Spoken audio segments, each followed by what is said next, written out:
Hello, and welcome to the Daily Collegian's first edition of our weekly previews. This week we will be looking at the Syracuse game tomorrow afternoon at MetLife Stadium. I'm John Stuetz. This is John McGonigal, Stephen Petrella, and unfortunately Anna Orso could not be with us today, but she will be with us tomorrow at the press box at the stadium. So, how you guys doing today, first off? Good. How are you? Pretty good. Excellent. Excited for the weekend. Big game coming up. Big game. And first off, we're going to talk about a couple different things today. One of the first things, obviously, we're going to get into is the quarterback situation. Obviously, a hot topic. And that was something that I was able to take a little bit of a deeper look at this week, and something that we kind of found still a little bit of a mystery by the end of the week. Not really sure what's going on there just yet. But one thing that we did hear from Coach O'Brien was that both quarterbacks are expected to play. And on Tuesday, he was pretty adamant about the fact that he really didn't want to put forth who that was going to be yet. He didn't really explain why. And it came out a little bit later in the week that he had already expressed to the team who the quarterback is going to be, but he didn't want to announce it for a number of different reasons, but he's expecting both quarterbacks to play. So, guys, how do you guys look at this? My take is I think Christian Hackberg, the freshman, highly touted freshman, is going to come in and get the start tomorrow. I think we'll see a little bit of Ferguson throughout the game. What are you guys looking at this? Yeah, my take on it is that it's going to be Hackenberg, most likely. My thought process of this is that Ferguson came in the spring, transferred in, was able to practice at the spring. So he had that time period to really impress O'Brien and the coaching staff. And then, Hackenberg comes in with all the other normal freshmen, and 3 days after training camp starts, O'Brien says, hey, look, Ferguson's slightly ahead of Hackenberg. A couple weeks later, and they're dead even. So the fact that Hackenberg closed that gap, or any, kind of advantage that Ferguson had, was then gone because they're even. And, just looking at him in practice and, what you hear through the grapevine, it just seems like Hackenberg has really stepped up and is putting to use the physical tools that he succeeded in high school. Yeah, and if Bill O'Brien waited this long to name a starter, it's probably going to be Christian Hackenberg. If it was going to be Tyler Ferguson, he may have done it a week ago, 2 weeks ago. So didn't want a media frenzy around a freshman quarterback, so that makes sense. We shall see. Who knows? Ferguson could be out there tomorrow. We actually have no idea. But yeah. That's our take on the matter. Another QB controversy in State College. It's been a couple of years, but since Matt McGloin is now with the Oakland Raiders still, so that's a thing. It is still up in the air who we'll see under center tomorrow. So another thing we took a look at this week we wanted to talk about was defending Syracuse, because last year they brought a couple different options, especially out of the backfield. That was something that Johnny took a look at this week. And what were some of the things that you saw? Yeah, the thing is with Syracuse is that, last year they struck, a balance on offense. They had Ryan Nassib was their quarterback. He's in the NFL now. So they have a quarterback situation of their own. But returning is they have a pretty solid running game. Tandem with Jerome Smith and Prince Tyson Gully, which is a great name, by the way. I think that wins the name of the year so far, at least. Not too much competition. One game, no. But definitely so far. One game down, look at both the rosters. Prince Tyson is the winner there. But outside of his name, he's actually a really good back. What Penn State defensive coordinator John Butler said was that, he's the kind of guy that, hits the hole fast, gets through there, and same with Smith as well. They succeeded last year. Gully kind of came out in the bowl game against West Virginia, 213 yards rushing, 2 touchdowns on the ground. Both of those, it was a 33-yarder and a 67-yarder, and they also caught 5 balls for a touchdown. Not bad. Not a bad day game. At the office. Not a bad game. And then just in terms of Syracuse, depending on the run, last year they ended the season on a 4-game winning streak, and during that winning streak, they were averaging about 257 rushing yards per game. During their 5 losses in the season, they were averaging about 124 yards per game on the ground. So without a NFL quarterback, without stability under center, at least what we know, the running game is going to be huge for Syracuse.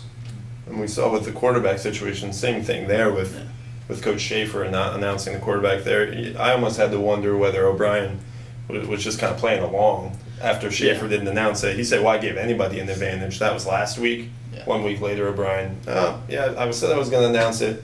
Let's actually hold off on that. Yeah. It's definitely... He reserves the right to change his mind.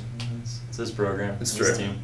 It's true. So we'll see. It should be an interesting matchup Definitely. tomorrow. And Stephen, you got a chance to look at just some of the history between the rivalry of Penn State and Syracuse, having played for a couple of years, getting back into it, and what were some of the things that you saw? I mean, it's kind of forgotten about a little bit, but Penn State and Syracuse played every year from 1922 to 1990, which it's a lot of years. It was great in the 50s and 60s, and then Syracuse kind of started slipping a little bit in the early 70s, and in the next few decades, and Penn State kind of rose to national prominence. Right. So Penn State took like 16 in a row in the 70s up until 1986 when they won the national championship. But it's good to see programs with history play each other. No matter what it is, I know Penn State and Pitt are resuming their rivalry in a couple of years. Just good for the sport, and it's cool to see Penn State open not at home, somewhere different. Like, I wrote about this a little bit. Sort of a destination game. Like, Bill O'Brien didn't schedule it. It's already on the schedule. But they're going to Ireland next year, and this is like an opportunity for fans in the area, just students to travel, go somewhere different, drink in the stadium. It's just something different that I think is a lot more entertaining than playing, Indiana State at Beaver Stadium at noon. First game of the season. Couple players returning home too. Carson. Yeah, Glenn Carson. He talked about it a lot. He's excited. He's gonna have a lot of friends and family. Bill Belton. He's a Jersey guy. Obang. Stephen Obang Ajapong, safety. He'll be back. Bronx, I think, right? So like which is East Rutherford's pretty close to New York. So should be good for fans, family, friends. And our own Stephen Petrella from the New Jersey region. And our own Stephen Petrella from New Jersey. Excellent. So that should be fun. I know we're excited to get there and get to really see an NFL stadium. Should be a good time. Definitely. So we're very excited. The last thing that we'd like to do is do a couple predictions, bold predictions, and then our predictions for who we actually see taking this game in Week 1 this season. So we'll go around it. If we have like a bold prediction, do you have anything that you'd like to throw out there that you think that we might see tomorrow? Bold prediction, Bill Belton is going to have a decent game. He can catch 5 balls, maybe carry the rock 12 times, close to 100 total yards. Interesting. Score prediction, I would say Penn State 31, Syracuse 20. I think Penn State has enough weapons offensively to get it done. I mean, the tight end position, three tight ends we've seen perform at a high level, and Adam Brenneman, I think everybody kind of expects should and will. 3 running backs to play at a high level, and then one of the best receivers in the country, Allen Robinson. So, 31-10. Alrighty. I'm going to go for my bold prediction, I'm going to say, especially considering we don't even know who's actually starting this one, but I'm going to go with Hackenberg throwing for 200-plus yards with two touchdowns. And my predictions for the game are Penn State winning 24-13. I think that Syracuse early. I think that they're going to have a little bit of luck with Penn State secondary throwing down the field. But I think the defense of the Lions is going to come on strong, and Hackenberg is going to come on in the second half and catch a bit of a rhythm. In terms of bold prediction for me, I'm going to say, this isn't the bold prediction, but I'm going to say that Zwinhack is going to have a great game. I think he's going to have, probably upwards 100 to 115 rushing yards. But what that'll do is open up the play-action passing game, and that's where Kyle Carter is going to thrive. I think he's going to score at least 1 touchdown, potentially 2 touchdowns, both most likely in the red zone. If they get down there, he's a big body. And whoever starts, whether it's Hackenberg or Ferguson, the young quarterback's best friend is a great tight end. And look for Kyle Carter to have a great game.